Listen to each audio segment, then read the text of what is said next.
Welcome to today's Explainer. I am absolutely thrilled you're here because today we are tackling a seriously fascinating psychological mystery. We aren't just looking at some standard demographic bracket here. We're opening a full-blown psychological dossier on a group of people whose modern behaviors are, quite frankly, wildly misunderstood. We're talking about Generation X. So grab your focus and let's decode the minds of the people who literally built our modern digital world, yet quietly refuse to participate in it. It's a pretty stark contrast when you think about it, right? I mean, we talk endlessly about boomers. We obsessively dissect millennials. We treat Gen Z like this fascinating new species that we have to study under a microscope. But sitting right there in the middle is an entire generation that barely even gets a mention. They are practically invisible in our cultural conversations. And here's the secret. Their psychology is arguably the most complex of any living generation today. To really unpack this, here is our roadmap for today's Explainer. We'll start with the invisible generation, then dive into the latchkey childhood, explore building emotional armor, decode the competence code, and finally wrap up with the bridge generation.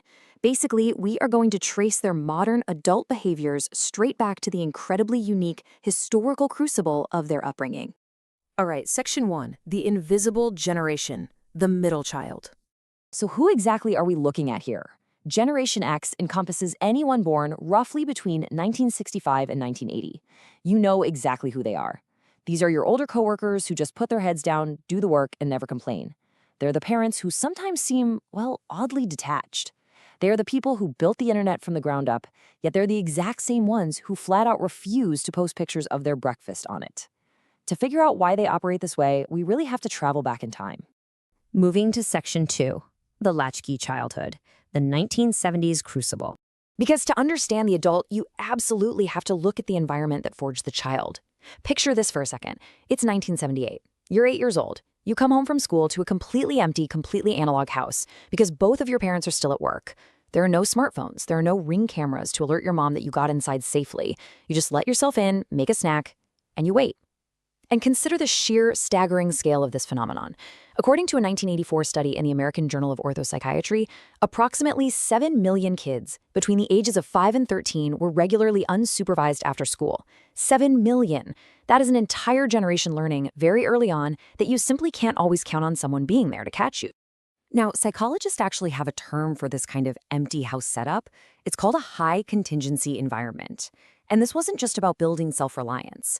When their parents finally did get home, the rules hit hard and they hit fast. There was zero buffer time, and nobody really cared how you felt about it. If you stepped out of line, you paid for it right then and there, with unescapable physical consequences. Living in that kind of environment literally rewires how you process the world. It hammered home that your actions have immediate, concrete outcomes. Psychologically speaking, it trained their growing brains to predict consequences in real time. This childhood reality is exactly why adult Gen Xers always seem to be thinking 3 steps ahead in ways that absolutely baffle younger generations today. It's like they're playing chess while everyone else is playing checkers. Section 3, building emotional armor, the reality of lowered expectations. Armed with all that hypervigilance, they also needed a way to protect themselves from the chaos they saw happening all around them. To do that, they developed a brilliantly effective cognitive strategy, defensive pessimism. Now, other generations might look at this and just call it cynicism. But Gen X, they just call it being realistic. You see, they grew up watching their parents preach stability, only to turn around and rack up massive divorce rates in the 70s and 80s. They watched people give their absolute all to corporate America, only to get handed a pink slip the second layoffs hit. They were told to follow the rules, but the rules kept shifting right in front of their eyes. So they built this emotional armor. Sure, they might cross their fingers for good news, but deep down, they fully expect the rug to get pulled out from under them. And this defensive posture explains the relationship with modern technology so perfectly. Gen X grew up in a strictly analog era. When you messed up as a teenager back then, maybe 3 people in a basement knew about it, and that was the end of the story. Privacy was the default setting. Contrast that with today's modern norm, where visibility is required for validation.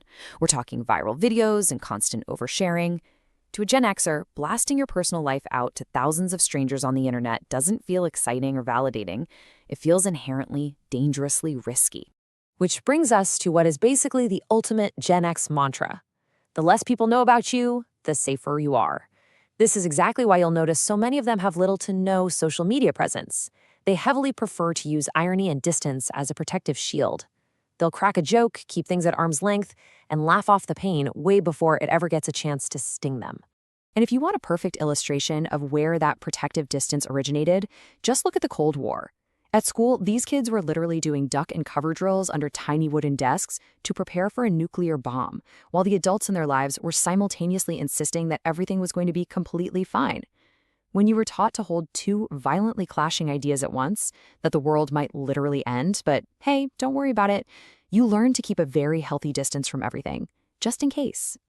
Section 4, the Competence Code, forged in the analog era. Let's pivot slightly and see how this intense, hyper-independent psychology translates into their work ethic. Cognitive psychologists use this fantastic term deeper encoding. You see, the Gen X work ethic was forged through early physical labor. We're talking archaic childhood jobs like 5 a.m. paper routes or bagging groceries for hours. Back then, information and solutions actually had a physical cost. When your bike chain slipped, you didn't just summon a tech or watch a 5-minute tutorial. You flipped that bike upside down, got grease all over your hands, and figured it out yourself.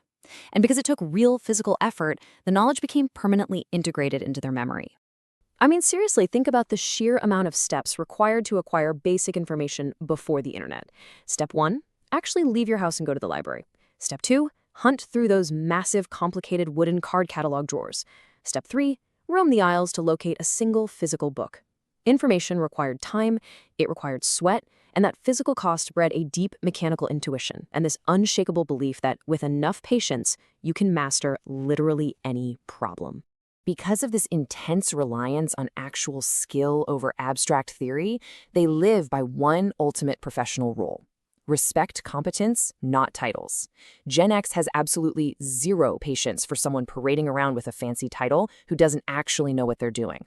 But, and this is a big but, if you have earned your position through raw, undeniable skill, they will quietly and fiercely follow you anywhere. They are fiercely, fiercely loyal to competence. So why are they so notoriously skeptical of authority? Well, because they watched incompetent authority figures make terrible decisions for their entire lives. Just look at the timeline, from the Watergate scandal to Iran-Contra to the tragic fumbling of the AIDS crisis. And economically, it's just as rough. The youngest members of Gen X graduated right into the dot-com bubble burst, while the oldest hit their prime earning years just as the 2008 global financial crisis wiped everything out. They have been systematically economically traumatized, which is exactly why so many Gen Xers today maintain multiple income streams or side hustles. They learned the hard way that nothing lasts forever. Which leads us to our final section, number 5, the bridge generation, holding it all together. So how do these folks navigate the modern world they're currently holding together? It is incredibly fascinating to watch how they apply their emotional armor to modern parenting.